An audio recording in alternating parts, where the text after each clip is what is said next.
भारत का संविधान बनके तैयार हुआ 26 जनवरी 1950 को। इसके लिए एक संविधान सभा का निर्माण किया गया।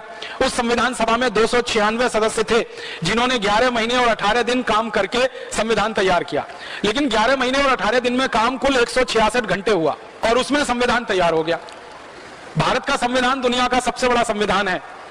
इतना बड़ा लिखित संविधान दुनिया के किसी देश के पास नहीं है जो भारत के पास है। 395 तो अनुच्छेद हैं, जिसको हम आर्टिकल्स कहते हैं, और इतना मोटा सा पूरा पुस्तक है, शास्त्र जैसा, आप कभी भी खरीद के देख सकते हैं। दुनिया के किसी देश में इतना बड़ा संविधान नहीं हमने बनाया। तो बहुत बार मेरे मन में यह आता था कि मात्र 11 महीने 18 दिन के समय में इतना मोटा संविधान कैसे बना लिया हमने। इसको बनाने में तो ज्यादा समय लगना चाहिए। जब खोजना शुरू किया तो पता चला कि संविधान में हमने कुछ खास नहीं बनाया। अंग्रेजों ने एक कानून बनाकर हमारे देश में छोड़ा हुआ था, उसी को हमने भारत का संविधान बना लिया।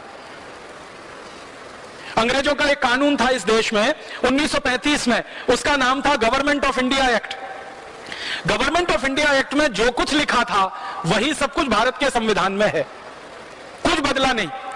और गवर्नमेंट ऑफ इंडिया एक्ट अंग्रेजों ने बनाया था भारत पर राज्य करने के लिए, भारत को गुलाम बनाने के लिए और भारत पर साम्राज्य स्थापित करने के लिए। उसी को पूरा का पूरा संविधान के रूप में हमने स्वीकार कर लिया। तो संविधान सभा में जो बड़े बड़े नेता शामिल हुए थे ना, उनके बयान अगर आप पढ़ेंगे तो आप हैरान हो जाएंगे। हमारे देश की संविधान सभा की जो ड्राफ्टिंग कमेटी थी, उसके चेयरमैन थे डॉक्टर भीमराव अंबेडकर। उन्होंने 1953 में यह कहा राज्यसभा में बोलते हुए कि अगर मुझे कोई अनुमति दे दे तो मैं सबसे पहला व्यक्ति होऊंगा जो इस संविधान को जला दूंगा। पत्रकारों ने उनसे पूछा कि आप इस संविधान के निर्माता हैं और आप ही इसको जलाने की बात कर रहे हैं। तो डॉक्टर भीमराव अंबेडकर ने कहा था कि इस संविधान से भारत के किसी नागरिक का भला नहीं होने वाला। क्यों नहीं होने वाला? क्योंकि जल्दी जल्दी में बनाया गया ये संविधान है। और उन्होंने बहुत बेबसी से यह कहा था कि मेरे पास कोई चारा नहीं था, इतने कम समय में संविधान बनाना था और अंग्रेजों की तरफ से हमको ये गवर्नमेंट ऑफ इंडिया रूल या गवर्नमेंट ऑफ इंडिया एक्ट का ड्राफ्ट दिया गया था। आधार उसको बनाकर और दुनिया के दूसरे देशों के संविधानों में से कुछ चीजें निकालकर यह भारत का संविधान तैयार हो गया।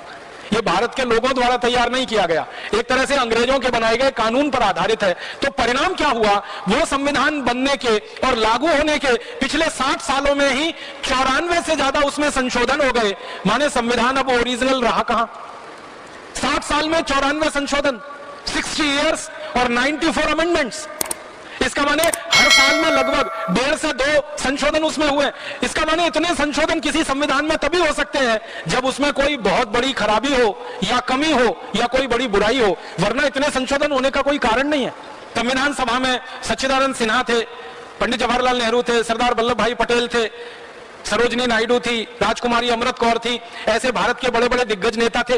इनके बयानों को अगर आप पढ़ेंगे तो हैरान हो जाएंगे। ये सबके सब ये कह रहे हैं अपने बयानों में कि भारत के शहीदों ने, क्रांतिवीरों ने जिस कल्पना से देश की आजादी की लड़ाई लड़ी है, उस कल्पना को यह संविधान कहीं भी पूरा नहीं करता और शहीदों के सपने इस संविधान से पूरे नहीं हो पाएंगे, ये पक्का है। और उनके बयान आज हमारे सामने हैं। 63 सालों में हमें दिखाई दे रहा है कि यह संविधान ना देश का भला कर पा रहा है, ना समाज का भला कर पा रहा है। यह एक बड़ी भारी हमसे भूल हो गई। अच्छा होता हम छोटा संविधान बनाते, लेकिन मौलिक होता, अपना होता, अंग्रेजों के कानून की नकल नहीं होता। अंग्रेजों का कानून जो गवर्नमेंट ऑफ इंडिया एक्ट, वो तो हमारी गुलामी के लिए था। उस पर आधारित हमारी आजादी का संविधान कैसे अच्छा हो सकता है? आज हम उस महान व्यक्ति BN राव यानी बेनेगल नरसिम्हा राव के ऐतिहासिक तथ्यों के बारे में जानने की कोशिश करेंगे। हालांकि 25 नवंबर 1949 को डॉक्टर BR अम्बेडकर ने संविधान सभा को संबोधित करते हुए कहा भी था कि यह क्रेडिट जो मुझे दिया जा रहा है वाकई में मुझसे ताल्लुक नहीं रखता, इसका एक हिस्सा सर BN राव को जाता है। आइए दोस्तों, इस महान व्यक्ति के बारे में आरंभ से कुछ जानें। बाद उन्होंने असम सरकार के लिए अलग अलग पदों पर काम भी किया।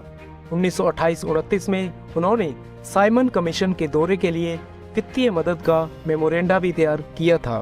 राव फिर से इंग्लैंड में 2 वर्षों तक रहे। भारत आते ही BN राव को 1935 में भारत सरकार अधिनियम 1935 का ड्राफ्ट तैयार करने के लिए रिफॉर्म ऑफिस में नियुक्त किया गया।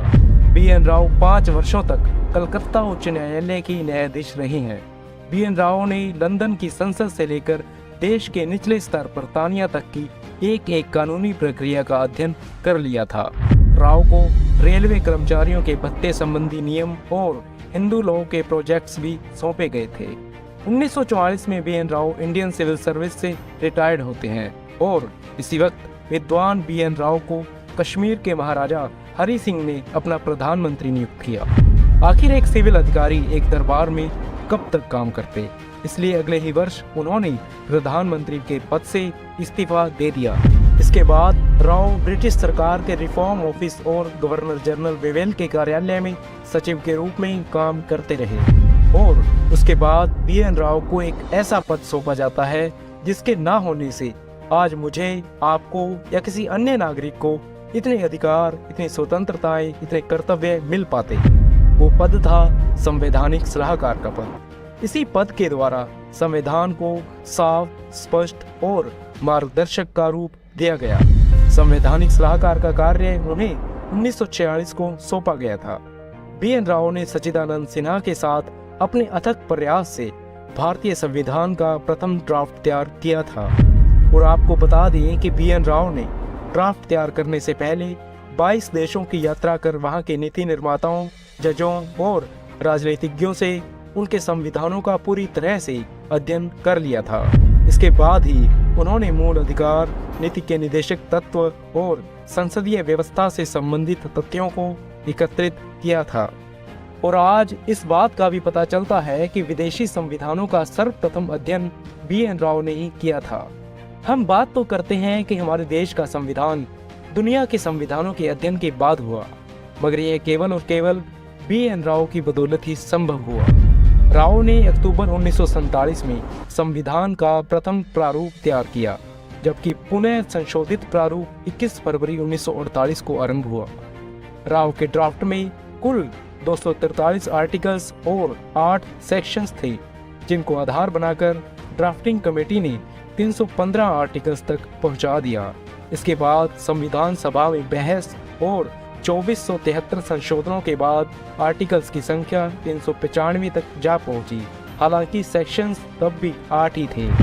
संविधान सभा की अंतिम बैठक में डॉक्टर राजेंद्र प्रसाद ने भी राव की बेहद तारीफ की थी।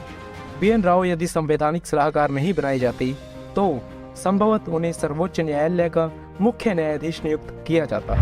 और आपको बता दें कि भारत जिस संयुक्त राष्ट्र सुरक्षा परिषद का स्थायी सदस्य बनने के लिए वर्षों से हाथ पैर मार रहा है, जून 1951 में BN राव खुद संयुक्त राष्ट्र सुरक्षा परिषद के अध्यक्ष रह चुके हैं।